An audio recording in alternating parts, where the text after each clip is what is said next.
Hey, this is Autumn, and this is day 7 of my vlog, covering promotions, demotions, and Fortress award allocations. Okay, so let's talk about promotions and demotions. The mechanics of it are just that you go to the Alliance tab, the members, pick a name. I'm ahead of the video. Pick a name, and then from that drop-down menu, you will see change rank. As an R4, you can only promote people up to R3. Only an R5 can promote or demote R4s. Every rank can promote up to the rank below them. So actually, an R3 can also promote an R2, although most of them don't know that option exists. Because of this possibility, and also just because of needing to make sure that everyone is in their right ranking for Fortress allocation reasons, which we'll cover later in this video, have and communicate a clear promotion criteria. For me personally, I promote based on activity timing. So if they've been active in the last day, they're in R3. R2, usually about 4 to 5 days. And R1, they've been gone for a really long time. In this alliance specifically, my R2 is actually for 7 days, and R1 is like 25, or special exemptions of people who love R1 and want to stay in R1, like Loco, which is why that R1 is called Loco there.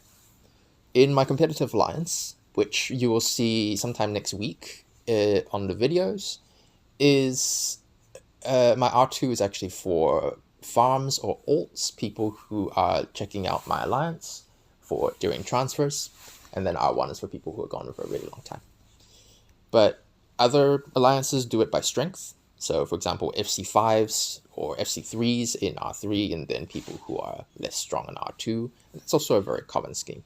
As long as your entire leadership team knows why you're promoting or who you're promoting and what the criteria is, it doesn't really matter. Fortress allocations. Okay, so we actually did take this, we did actually take this Fortress. This is the start of a new season. An academy suddenly got a Fortress because everyone could only sign up for one Fortress at any given time.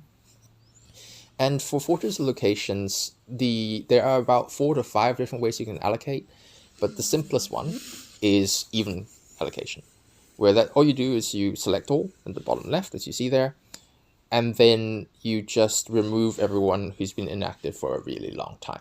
And this is where keeping a good promotion criteria comes in really handy, because then you're not scrolling through 100 people trying to find the people who are inactive. They're all concentrated at the bottom. The contribution category, which is at the top right of the allocation, ranks first by the people who went into the Fortress and helped to claim it, and then goes down by rank. So it starts from R5, goes to R4, 3, 2, 1. So if all of your inactive players are congregated in R1, you can just scroll to the very bottom and just remove from there and not have to worry about trying to dig through 100 people.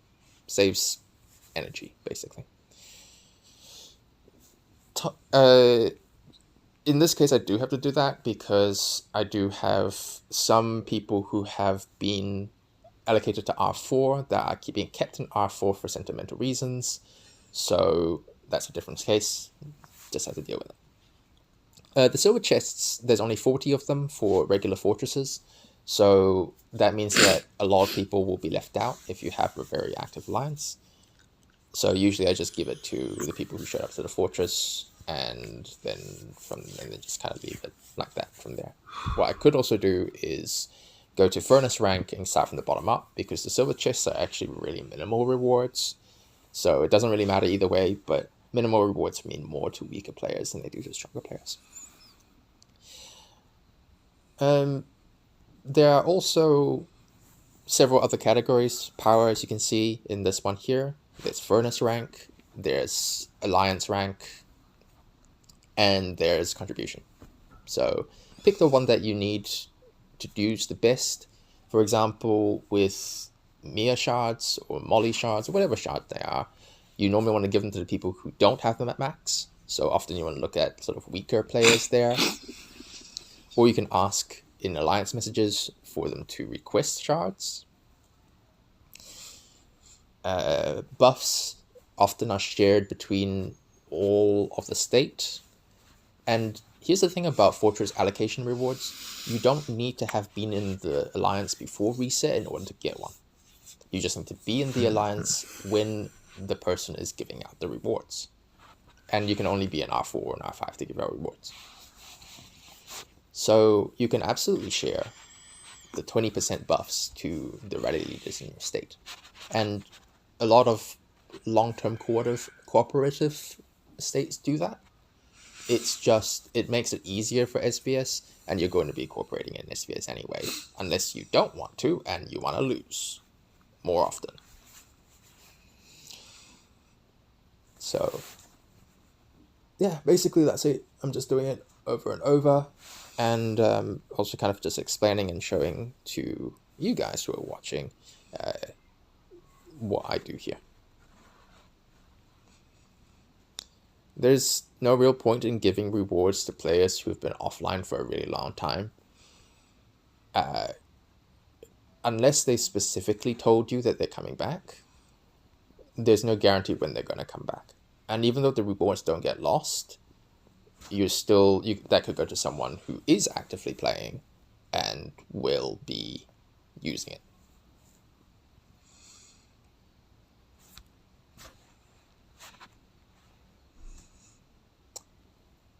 So yeah, that's basically it. And then, of course, in this case, we actually got a buff. So we just message people and go, hey, we've got a buff. Who wants one? Come get one.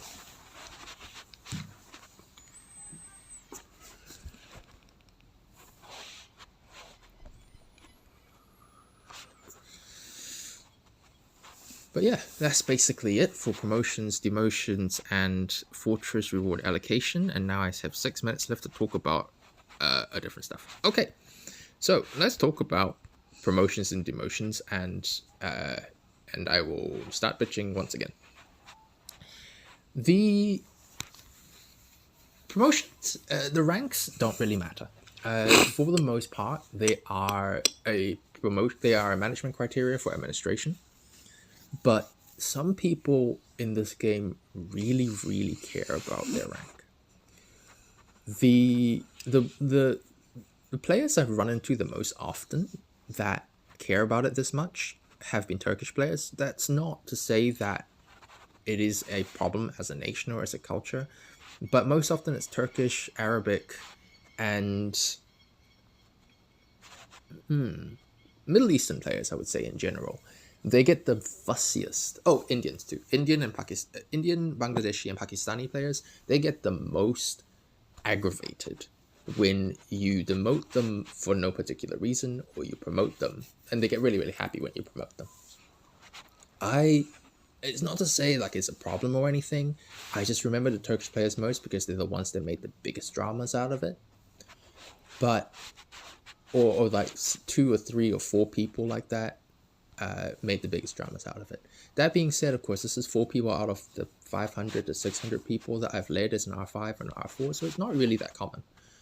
But it's still memorable. Did I do ministry? Yeah, so that's basically it. You can note that when you promote and demote, it does show up in the Alliance chat. So if you do a mass promotion or mass demotion thing, people who are in the Alliance will be like, oh, what's going on? There's a big thing happening. And you might want to message something to say, hey, I'm just cleaning up some space. Hey, I'm just doing some promotions. It can be passed very easily. It can also start a drama. Anything can start a drama. As soon as people get offended or they get hurt or they get scared or they get uncertain, a drama will happen.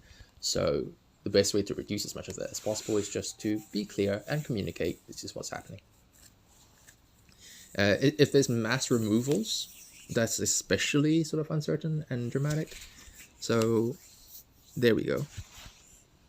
This is Andre, who is the R5 of HOV. He really doesn't want to be R4 because as an R4 and R5, and this is a normal thing, this is a how-to guide on how to be R4 and R5, so I'm just going to warn you in advance. R4 is work. R5 is work and babysitting. So most people will go through kind of a cycle of R4 and R5 where they are excited to be part of there and help out. Then they don't want to do it anymore because it's work. And then the next stage is, I'm gonna be here forever. And then, I don't want to do this. Get me out of R4. And then, I'm gonna be here forever. Andre is on the stage. So am I. Or I was before I decided to quit. So, yeah, he doesn't want to be R4 again. But in this particular case, we had an issue where HOV members wanted buffs, but none of our R4s were online because HOV is in a different time zone to us, and they couldn't get any buffs. So make him R4, easy peasy. Again, only the R5 can promote to an R4. So I have to log into my R5 account and pop him up to R4.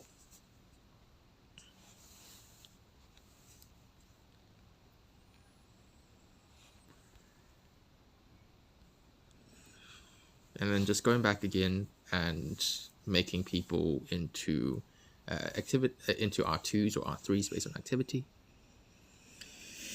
One thing.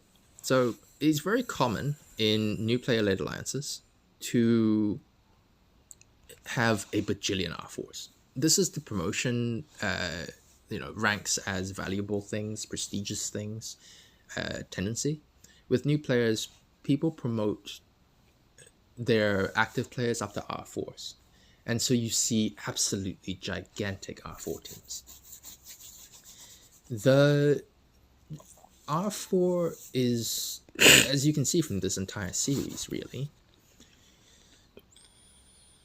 is a lot of administrative work. And while there is a way to check who did what in the logs, if you have like 20 R4s who touch everything, you can get into a lot of trouble.